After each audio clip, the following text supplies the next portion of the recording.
и тялото ми се наводни. Изплашена съм. Изплашена съм.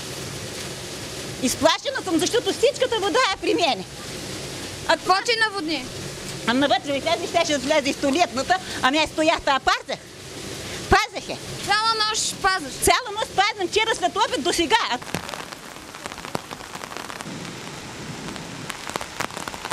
Ситуацията е много тежка в момента. Пропадат улици, Неделино е разположено на силно пресечен терен, където улиците нямат подпорни стени и всичко пропада. Лошото е сега, че пропадат и много електрически стълбове, пропадат скатове, прекъсват се улици, прекъсват се цели населени места. 4 населени места има откъснати в момента, където не могат да стигнат транспортни средства. Проблемите са изключително тежки и големи. Дойде отгоре водата и долу и горе не може да се излезе извън вратата. Извъня на 112. Виж вътре, брашно имам, триси имам, каквото всичко мокро, бира вода. Оплашихте ли се? Да, питаш.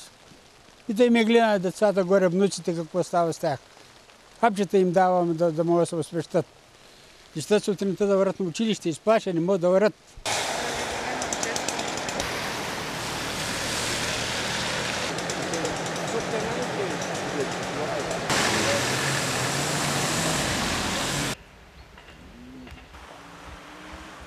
Отменено е вече бедственото положение, остават непроходими пътищата край на Кочини Раевица и Ангелови колиби крайна. Връзка с обявеното бедствено положение от областния управител е назначена комисия, която да извърши оглед на засегнатите участъци и да преценим евентуално каква част от всички тези щети, които са нанесени на инфраструктурата, ще бъдат финансирани от комисията като аварийни разходи и каква част ще бъде в посока трайно възстановяване.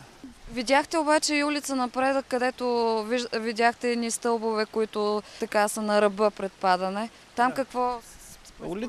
Улица Напредък, там се извършва строителство. От разговора с кмета има строително разрешение, има проект, така че в момента, според мен, това е предизвикано от започнатия строеж. Не от бедствие? Не. Аз смятам, мога ли да допълня?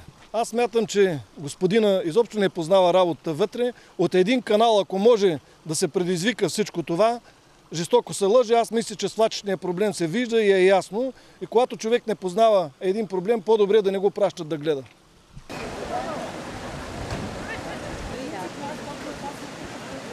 Идвам за да видя какво се е случило в момента. Беше обявено бедствено положение, аз бях в Кърджали на среща с тютюнопроизводители. Просто чухме се с кмета по телефона и затова съм тук, за да видя каква е ситуацията, имат ли нещо нужда. И разбира се да докладвам утре на Министерски съвет, ще докладвам и на премиера, така че затова съм тук.